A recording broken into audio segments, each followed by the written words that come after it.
แจ้งเลยเปิดภาพมาเมื่อนี้กาอยู่ที่เพื่อนของน้องเองคือเก่าเช่นเคย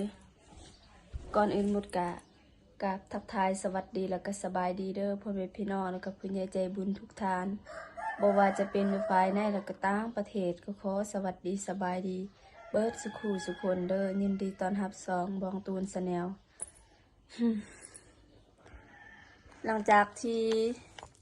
กินข้าวกินน้ำเป็นที่เรียบร้อยแล้ว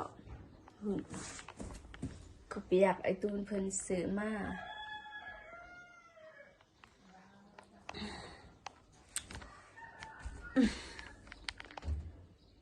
กินข้าวกินน้ำเป็นที่เรียบร้อยแล้วกำลังสิออกเดินทางว่าจะไปห้องหมอคลินิกเนี่ยแหละคลินิกอยู่แถวท่าแตงนี่แหละสิพาเอื่อยไปแต่ว่าตอนนี้เอื่อยเพิ่นก็กำลังนอนแต่ว่าร้านสาวที่กินข้าวนำหันร้านสาวที่กินข้าวนำกันหันเพิ่นกลับแล้วหาก็กลับแล้วก็น้องก็ได้เปิดคลิป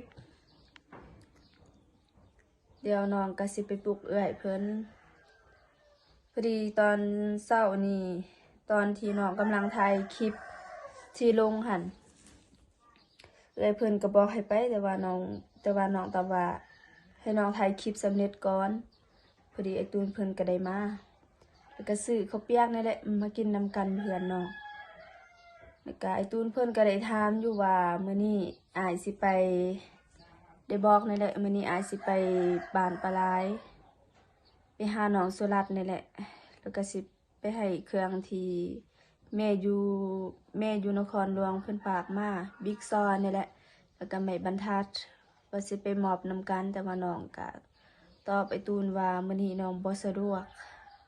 เพราะว่าน้องก็ขาสิพาเอื้อยไปโรงหมอเอื้อยก็ให้น้องพาไปโรงหมอตั้งแต่เมื่อวานนี่แหละแต่ว่าเมื่อวานนี้น้องก็ อยู่เพื่อนบ่ได้ไปไสนอนนี่แหละบ่ค่อยสบายปานใดนะแต่ว่าตอนนี้ก็ดีขึ้นแล้วมื้อนี้เพราะว่าก็ได้กินยาแก้ปวดแล้วก็มีผู้ใหญ่ท่านหนึงก็คือพ่อฮักอยู่ฝั่งไทยนี่แหละที่เคยฝากเงินมาให้ลูกแล้วที่เคยช่วยเหลือพวกลูกนี่แหละช่วยเหลือทางเพื่อนใหม่ที่กำลังสร้างอยู่ตอนนี้แล้วก็ช่วยเหลือน้องนำนี่แหละเป็นฝากเงินมาให้500 บาทให้ลูกนี่ไปหาหมอจะสิไปหาหมอแล้วก็ไปซื้อกินยาหรือว่าไปกวดนี่แหละแต่ว่ามื้อนี้น้องก็รู้สึกดีขึ้นแล้วก็เงินที่พ่อเพิ่นฝากมาหันถ้าเป็นเงินลาวก็มันถึกอยู่ประมาณ332,000 กีบแต่ว่าน้องก็สิปาไว้ให้เอื้อยนี่แหละสิไปกวดเอื้อยจะน้อยแล้วก็สิใช้จ่ายว่ามันถึกเท่าใดแล้วก็มีสมทบน้ำที่ไอตูนเพิ่นมาให้ในมื้อนี้นั่นแหละคือในคลิปของไอตูนหั่นก็มันถึกอยู่ที่ไอตูนให้หั่นก็มันถึกอยู่แม่เพิ่นบ่แม่นแม่เอื้อยเพิ่นฝากมาก็500 บาทแต่ว่าไอตูนเพิ่น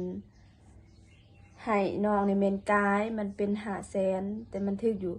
332,000จะได้ก็ขอบใจไอตูนหลายๆเด้อแล้วก็ขอบใจพ่อฮักอยู่ฝั่งไทยหลายๆที่บ่ทิ่มบ่ปะลูก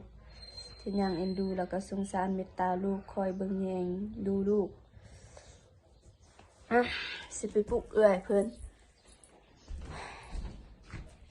กำลังนอนน้องหาก็กินข้าวแล้วมือตึ๊บอ้วนพึ่งกำลังนอน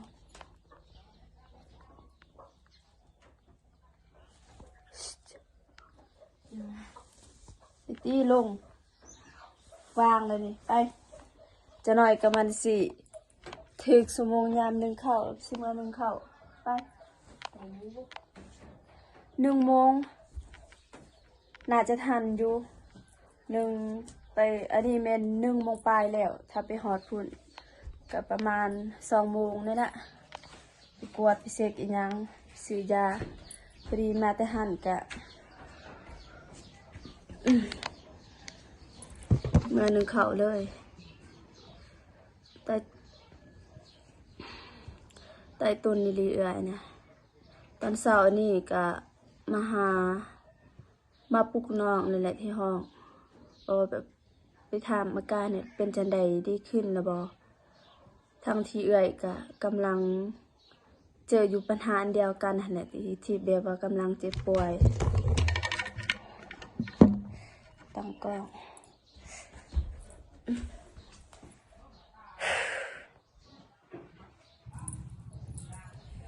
ฮ้อนขนาดใส่เสื้อแขนสั้นก็ยังฮ้อนบ่มักใส่เสื้อแขนยาวเพราะว่ามันฮ้อนช่วงนี้เลยแต่ได้บ่มีส่งบ่บ่มีส่ง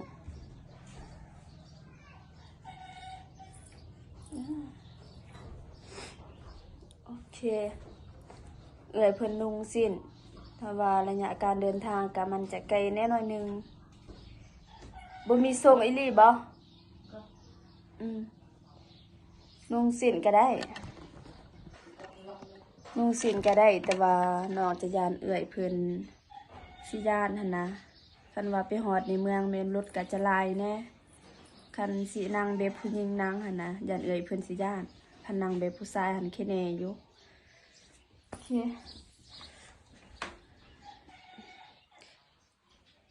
สิได้เตรียมออกเดินทางแล้วก็สิไปยืมรถลุงนั่นแหละไป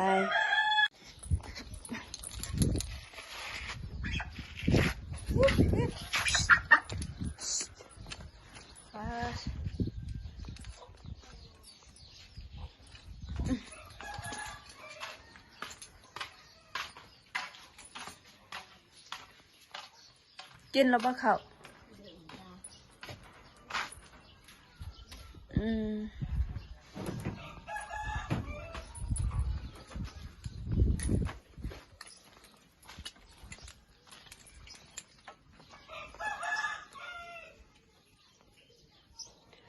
ผักก็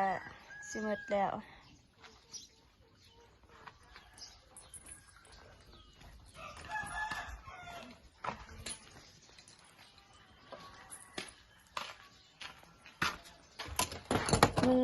เครื่องเสื้อแขนยาวห่อนฮะไปเจ๊บ่จักเด้บ่ใส่กระเจก็ได้นะตอนกลางเวรบ่มีไผดอกสิขึ้น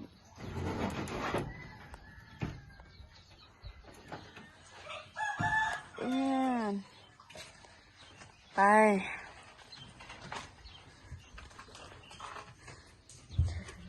โอ้นุ่งสิ้นอีกไปออกเดินทางก็เด้อพี่น้องพอดีน้องกะจับกล่องบ่เป็นกะจับกล่องเป็นอยู่แบบว่าเบื้องหนึ่งขับรถเบื้องหนึ่งจับกล่องแต่ว่าญาติมันสิ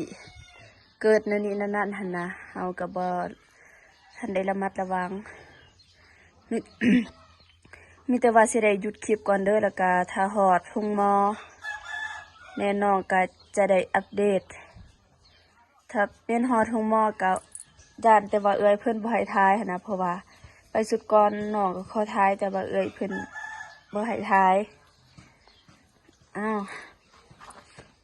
เกียมออกเดินทางตอนนี้ก็ฮอดคลินิกแถลงแล้วยินดีตอนรับวิไลพรไสยราชแต่ว่าเจ้าของเพิ่นบ่อยู่บ่นั่นเป็นเฮือนของอันนั้นเป็นเฮือนของลุงนี่แหละลุงที่แบบเฮือนของน้องกับอมพรแล้วก็ไอ้นุ่งไปอัดคลิปหันนั่นแหละห้านอันนั้นเป็นห้านแล้วก็อยู่ลุมเป็นเฮือนอยู่ข้างล่างห้านค่ะ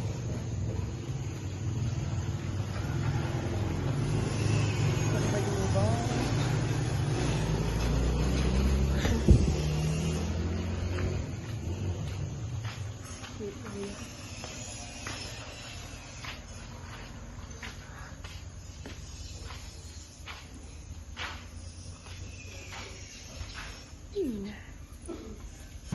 แล้ว แต่ว่าน้องก็ได้ถามเรียกว่าถ่ายคลิปได้บ่แต่ว่าเอ้ยเพิ่นบ่ให้อนุญาตถ่ายก็บ่ได้ถ่ายเด้อมีแต่ว่าน้องก็สิไปเข้าในแล้วก็สิบอกอาการของเอ้ยเพิ่นไปเอาบวนเบิ่งเจ็บบ่สักยาไม่เมนยาไปเป็นทีเรียบร้อยแล้วพี่น้องมีแต่ว่าสิออกเดินทางเวไปตลาดไปซื้อของกินบนมีแนวกินแล้วก็คันฮอดมื้อเฮือนแล้วก็สิแนะนำให้เอื้อยเพิ่นวิธีกินนี่แหละเพราะว่าเอื้อยเพิ่นบ่ฮู้เพราะว่าเพิ่นก็แนะนำแล้วไปเอาฮอดบ้านแล้ว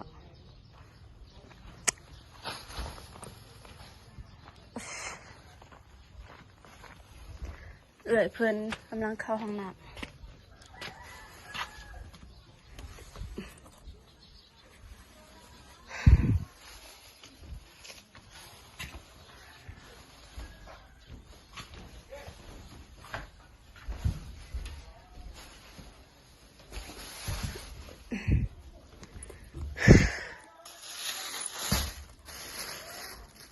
ดิซื้อผักมาแล้วก็นี่เมนกบนี่เมนกบนี่เมนซื้อให้เอื่อยแล้วก็ปลานี่ พ่อแม่แล้วก็น้องกินเองซื้อนี่มันนะเมื่อยเด้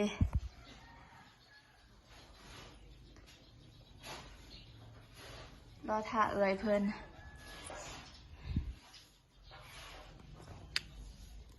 นั่งอีไรกันหูบอวิธีกินยาหันคือว่าเพชรแนะนำให้นะบ่จือมา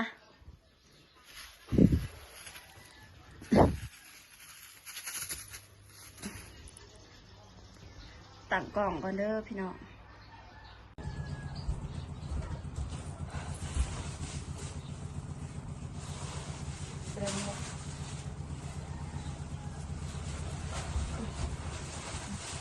พอมาหอดเด้อ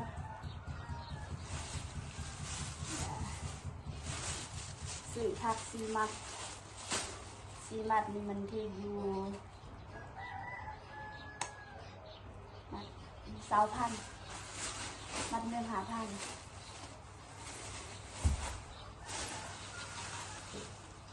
กบเจอซื้อเจ้าจะกินอะไรไก่เฮ็ดกบนี่กะโลนึงเงินเซนนึงกีบเงินไทยกะประมาณ100 บาทนี่แหละแต่ก็ซื้อปลาในเมนให้ทำ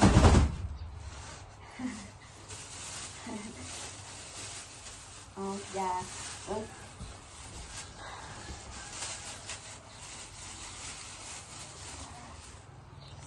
ลายอีจนได้บ่ลายดูเตะสิกอง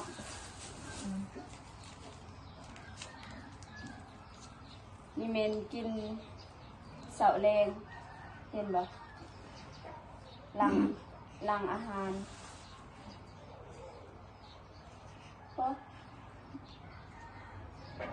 เสาแรงหลังอาหารเลยนี่จื้อ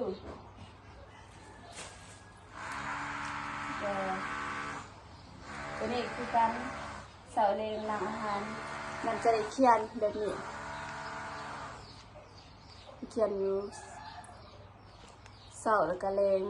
หลังอาหาร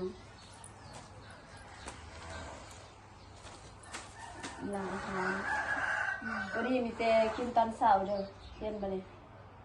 เขาใส่วงมนมีแต่ว่าวงเดียวอยู่เบื้องซ้ายนี่มันเขากินแต่ตอนเช้า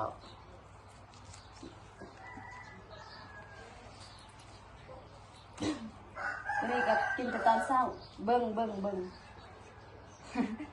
ทางอื่นแห่งเจ้าบุหูอย่างเดียวนี่กินแต่ตอนเช้ากินหลังจากที่กินอาหารแล้วเด้อจะสิกินคือมื้อนั้นนั่นแหละคันบุหูอันแม่นทำนอกจะสิกินคือมื้อนั้นคือมื้อนั้นน้องก็ได้ไปกวาดนี่แหละไปกวาดนำกันพอดีน้องก็บ่ได้ถ่ายคลิปไปกวาดแล้วก็หมอเพิ่นก็แนะนำยาให้แล้วก็บัดเมื่อเฮือนน้องก็แนะนำให้เพิ่นตื้มอีกให้เอื้อยเพิ่นปัดกินเอื้อยเพิ่นกินไปเลยบ่ฮู้วิธีกินมันบ่ทานเลยอันนี้กินแต่ตอนเช้าเห็นนะกินตอนเช้าตอนเย็นเย็นบ่ ฝักมันทุกครั้ง อยากเด้ออันนี้กินหับประทานเทื่อละ2 เม็ดเช้าซวยแรงจมanduk bar anduk micha ni elcha kita bar met perango arhan lu wincha ko tengai ya wincha bua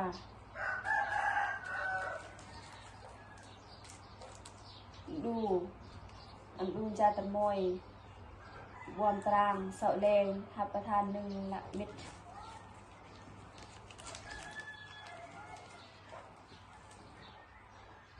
ดูละคือการหับประทาน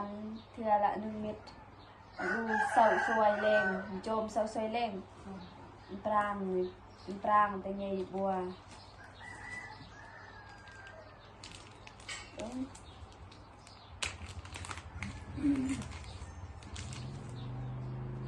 ตะมวยเม็ดจ่าดูสั่งบัวปรางเปิลคาเวียอันจินจ่าสั่งdan ame macam jam dok jan dur hami cha chanar hami cha jam langสั่งเจ็ดภาษาของเองนะคือแบบอันนี้เมน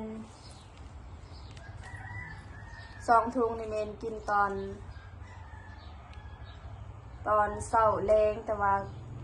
ก่อนกินอาหาร2 ถุงนี่มันจะต่างกับถุงอื่นนะ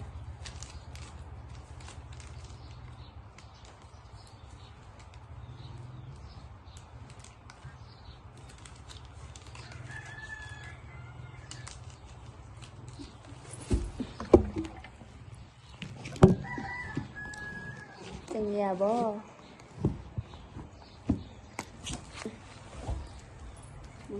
บ่ได้ใส่ขาตั้งกล้อง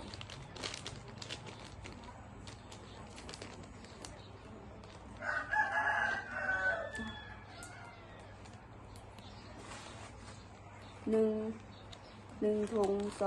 3 4 5 6 7 8 9 ถุงสู้เด้อกินมืดคันกินบ่มืดนี่สิได้เงินได้ซื้อยาก็ต้องแพงเอา เหมือนกันบอกว่าชนะก็ จะได้คือเข็มเจ็บบ่ ไป จะใส่ในข้าวสักอ๋อแล้วก็พอดีตอนที่ไปฮอดโรงหมอหันน้องก็ได้ถามเอื้อยเพิ่นอยู่ว่าขอถ่ายคลิปแบบว่าสิลง YouTube นี่ถ่ายได้บ่แต่ว่าเอื้อยเพิ่นว่าบ่น้องก็เลยแบบว่าบ่ได้ถ่ายมีแต่ว่าน้องก็ถ่ายแบบขอบเขตเนาะบ่ได้ไปเข้าในแล้วก็บ่ได้ไปเข้าท้ายอะนะแต่ว่าเข้าในเห็นได้เข้าเลยว่าไปเข้าแนะนำอาการเอื้อยเพิ่นนี่นะก็ยานี่ยาเก่าทงคือเงินอยู่400,000แล้วก็รวมกับซักยาซักยานี่เมนซักยานี่เมน3 เข็มนี่ก็เข็ม2เมนได้ซื้อแล้วก็เข็มที่3เมนเอื้อยเพิ่นว่าอีต้นก็เลยซักให้เดฟรีนี่แหละเข็ม1นี่เมนซักที่แขนอยู่มือนี่แหละแล้วก็เข็มที่2เมนซักอยู่อันนั้นกระโพก จนให้ได้ตอนซักนี่ ไงแล้วยังให้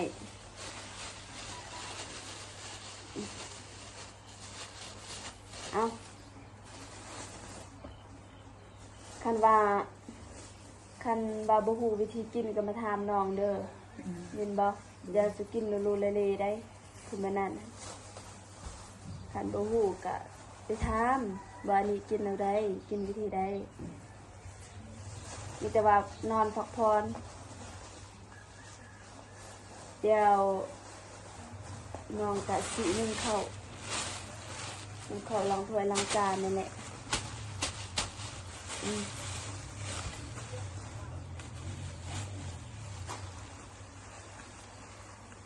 มีปลาไว้ที่สีแล้วสิกินได้บ่เนี่ยสิปลาตู้เย็นเฮ็ดหยังไปปลาอยู่อันนั้นก็คุเอาผักนี่ปลาไว้ตู้เย็นเด้อโอเค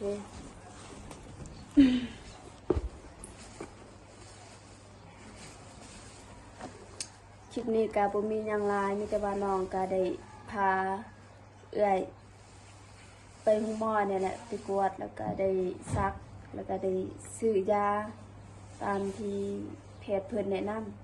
ำก็เงินนี่ที่ทั้งซักยาแล้วก็ทั้ง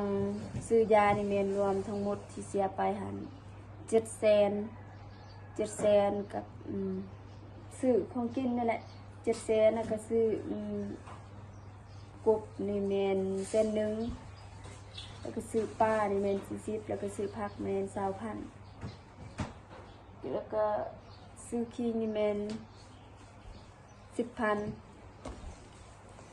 ถึกอยู่เท่าใดเนาะ800,000ถึกอยู่800,00080,000ประมาณนั้นแหละที่ซื้อยานี่แม่นเป็นเงินที่ไอ้ตูนมามอบในคลิปของไอ้ตูนนั่นแหละไอ้ตูนเพิ่นมามอบให้น้องก็มันถึกอยู่332,500แต่ว่าไอ้ตูนเพิ่นกับไอ้ต้นมันก็เลยให้เรือเน็ก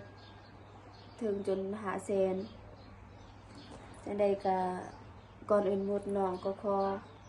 บอกขอบใจไอ้ตูนแล้วก็เอื้อยอยู่ฝั่งไทยแล้วก็พอฮักอยู่ฝั่งไทยหลายๆเด้อที่เอ็นดูแล้วก็สงสารเมตตาลูกนี่แหละ แล้วก็ขอให้จงมีสุขภาพแข็งแรงเด้ออายุมันคนยืนความเจ็บบ่ให้ได้ความไข้บ่ให้มีเด้อปรารถนาสิ่งใดก็ขอให้ได้สิ่งนั้นสมการปรารถนาไปใส่มาใส่ก็ขอให้ทุกคนฮักคนแพงเด้อนอนก็ขอให้ได้เงินหมื่นตื่นก็ขอให้ได้เงินแสนเด้อให้มาเท่านี้ก็ขอให้กลับเป็นร้อยเท่าพันเท่าเด้อเอื้อยกับพ่อฮักที่ฝากเงินมาให้สาธุก็ในมื้อนี้ก็พอดีเป็นแบบช่วยชีวิตของเอื้อยนี่แหละได้ซื้อยาโอเคสำหรับคลิปนี้ก็สิจบคลิปมีเพียงเท่านี้มาพอกันคลิปหน้าคลิปนี้น้องขอกล่าวคำว่าสบายดีเด้อไปแล้วนึ่งข้าวนึ่งน้ำล้างถ้วยล้างจานแล้วก็สิกดผักนั่นแหละ